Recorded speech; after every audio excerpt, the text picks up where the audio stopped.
Bismillahirrahmanirrahim. Assalamualaikum warahmatullahi wabarakatuh. Baiklah, perkenalkan, nama saya Finky Indrani dari kelompok 5 yang akan membahas penyakit DBD. Assalamualaikum warahmatullahi wabarakatuh. Perkenalkan, nama saya Nurul Azizah Yuliana. Baiklah, bismillahirrahmanirrahim. Assalamualaikum warahmatullahi wabarakatuh. Perkenalkan, nama saya Muhammad Iqbal Ramadan.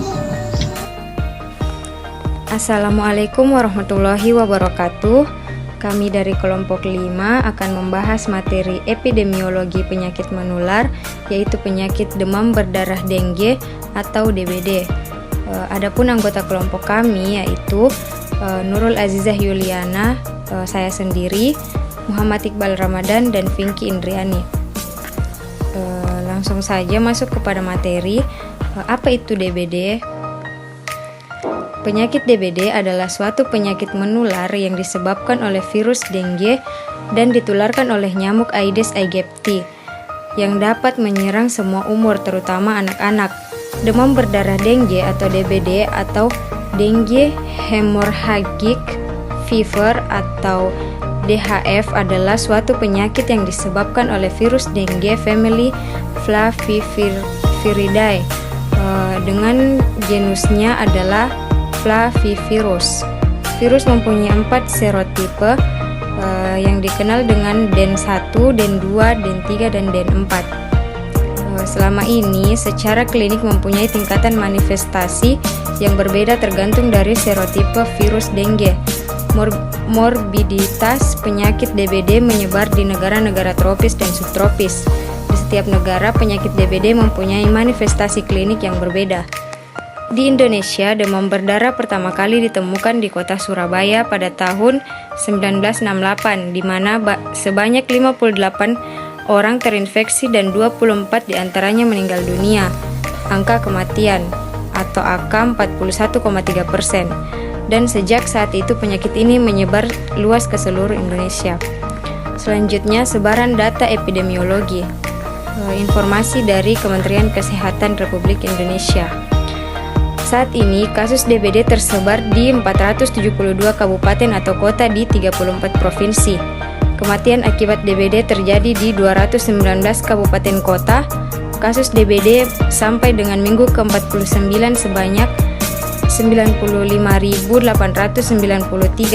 Sementara jumlah kematian akibat DBD sampai dengan minggu ke-49 sebanyak 661. Info terkini DBD tanggal 30 November 2020 ada 51 penambahan kasus DBD dan 1 penambahan kematian akibat DBD sebanyak 73,35% atau 377 kabupaten atau kota sudah mencapai insiden rate atau IR kurang dari 49 per 100.000 penduduk. Proporsi DBD per golongan umur antara lain kurang dari 1 tahun sebanyak 3,13%, 1-4 tahun 14,88%, 5-14 tahun 33,97%, 15-44 tahun 37,45%, lebih dari 44 tahun 11,53%.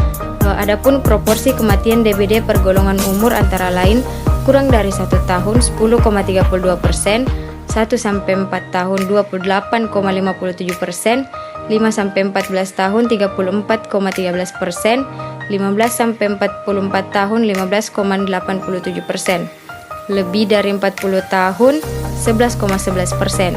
Saat ini terdapat 5 kabupaten atau kota dengan kasus DBD tertinggi, yakni Buleleng 3.313 orang, Bandung 2.547 orang, Kota Bandung 2.363, Sika 1.786, dan Gianyar 1.717 kasus.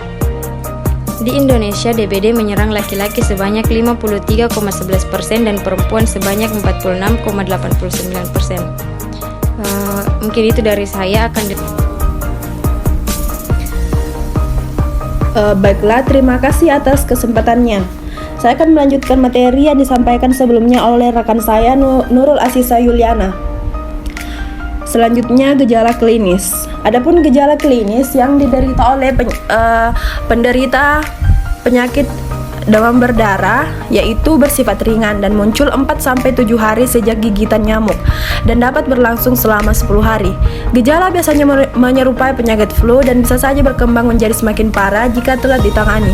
Adapun beberapa gejala demam berdarah yakni demam tinggi mencapai 40 derajat Celcius, nyeri kepala berat, nyeri pada sendi otot dan tulang, nyeri pada bagian belakang mata, nafsu makan menurun, mual dan muntah, pembengkakan kelenjar getah bening, ruang kemerahan sekitar 2-5 hari setelah demam, kerusakan pada pembuluh darah dan getah bening, dan yang terakhir yaitu pendarahan dari hidung, gusi atau di bawah kulit.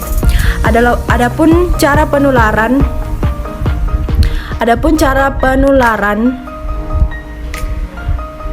virus DBD kepada manusia melalui gigitan nyamuk betina yang terinfeksi, terutama Aedes aegypti. Spesies lain dari genus Aedes juga bisa sebagai vektor, namun kontribusinya adalah sekunder dari Aedes aegypti. Virus yang telah menginfeksi nyamuk akan berkembang di mijit nyamuk, lalu menginfeksi kelenjar ludah dan jaringan tubuh sekitarnya, kemudian menggigit nyamuk manusia. Masa inkubasi virus dalam tubuh nyamuk atau intrinsik berlangsung sekitar 8-10 hari, sekitar 1 minggu setelah menghisap darah penderita. Nyamuk tersebut siap untuk menularkan kepada orang lain. Virus ini akan tetap berada dalam tubuh nyamuk sepanjang hidupnya, sehingga nyamuk Aedes aegypti yang telah menghisap virus dengue akan menjadi penular atau infektif sepanjang hidupnya. Di dalam tubuh manusia, virus dengue berkembang biak dan memerlukan waktu inkubasi hingga 4-5 hari sebelum dapat menimbulkan penyakit dengue. Baiklah, itulah materi yang sempat saya sampaikan. Selanjutnya akan disampaikan oleh rekan saya Muhammad Iqbal Ramadan. Terima kasih. Baiklah, kemudian upaya pencegahan. Cara mencegah DBD agar terlindung dari virus dan nyamuk penyebab DBD. Ada beberapa cara yang dapat Anda lakukan diantaranya. Yang pertama, memasang kelambu dan kasa. Kelambu dan kasa dapat menghalangi nyamuk dari luar rumah masuk ke dalam rumah dan menggigit Anda. Selain itu, tutup semua lubang yang ada pada jendela dan pintu di rumah agar nyamuk tidak bisa masuk. Kemudian yang kedua, menyalakan AC atau kipas angin. Beberapa riset menunjukkan bahwa aliran udara dari kipas angin atau AC dapat mencegah nyamuk terbang mendekati tubuh. Kemudian yang ketiga, menggunakan obat nyamuk. Anda juga dapat menggunakan obat nyamuk, semprot atau oles untuk mencegah gigitan nyamuk demam berdarah. Namun, pastikan Anda memilih obat nyamuk yang mengandung bahan-bahan kimia aman seperti DEET, picaridin, atau IR3535. Kemudian yang keempat, mengenakan pakaian tertutup. Untuk mencegah gigitan nyamuk, Anda juga bisa menggunakan baju berlengan panjang, celana panjang, dan kaos kaki saat beraktivitas di luar ruangan. Kemudian yang kelima, menerapkan 3M, menguras, menutup, dan mengubur.